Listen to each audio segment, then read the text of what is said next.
So many people have noted that Trump's lack of interest in the pandemic, his lack of concern for American lives, perhaps should not have come as a big surprise to us because we had a massive sort of preview of this, and that was Hurricane Maria and the devastation that it wrought. Thousands of lives lost in Puerto Rico. Trump did not care at all. The most he gave them was a couple of chucked paper towel things. Didn't care. Got in an insane feud with a Puerto Rican politician. It was an embarrassment. And all of that is what happened in public. What happened behind the scenes might even be crazier. Because recently it was revealed that Elaine C. then President Trump's acting Secretary of Homeland Security, said she was taken aback during the response to Hurricane Maria's devastation of Puerto Rico when she heard Mr. Trump raise the possibility of divesting or selling the island as it struggled to recover. Selling Puerto Rico. Hold. I'm just gonna. No, you don't hold. You go. What's up? I'm holding. I'm gonna hold my hand up. You had a wait. What question could you have about us selling Puerto Rico? Okay, fine. Go ahead. You have a question. I can't imagine what it is. Mr. Iadarola, can you sell Puerto Rico? Can America just sell Puerto Rico?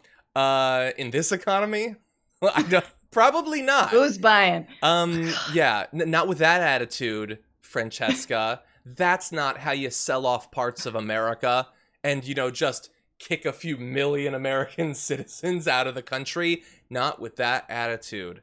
She says the president's initial ideas were more of as a businessman, and that's what he was elected to do, right? Be a businessman. Can we outsource the electricity? Can we sell the island, or divest of that asset? She said the idea of selling Puerto Rico was never seriously considered or discussed after Mr. Trump raised it. I would argue it was never seriously considered as he was raising it, but it was considered because he's the president and because so many people were dying and it reflected poorly on him, he thought, let's sell it to someone. Yeah, Florida, if you keep up, the number of COVID cases, eventually Trump will be like, can we just sell Florida off? Cue Bugs Bunny gif of him sawing the state off. It doesn't work like that. Yeah, we used to sell states and stuff. That was a thing that happened. Generally, territory doesn't get sold in this century. But I want to remind people of this because it's very easy to forget things. Even the craziest things that took over a news cycle or whatever, we forget that they happened. To give an idea of who Donald Trump is, when Puerto Rico needed our help most, he wanted to sell them off. But he also, you might recall, wanted to purchase property. Do you remember where? He wanted to buy Greenland. Remember when that was the news? He wanted to purchase Greenland. Why? To bankrupt it. Maybe.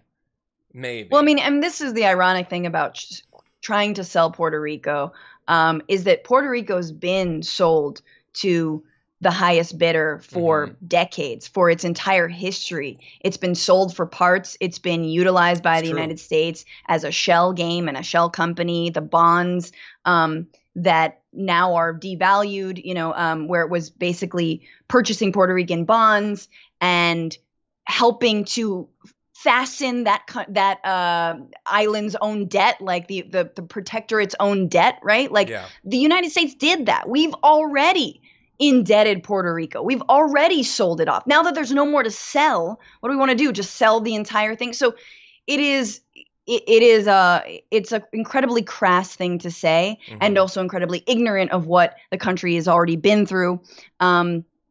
What Puerto Rico has already been through. I keep saying country. There is an independence movement, and believe you me, if Republicans keep this up, that independence movement to make Puerto Rico actually a separate country will win.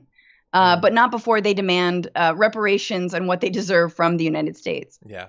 No, I'm glad for all of what you just added. You're 100% right. Like the financial context that he slides into, probably not understanding any of it or caring, by the way. He doesn't care about their suffering in terms of financial exploitation any more than he did their suffering as a result of a hurricane. He provided basically no assistance in either case. And only basically unleash the same wolves on them again to take advantage of the situation, classic disaster capitalism and all that. But you're 100% right, Francesca.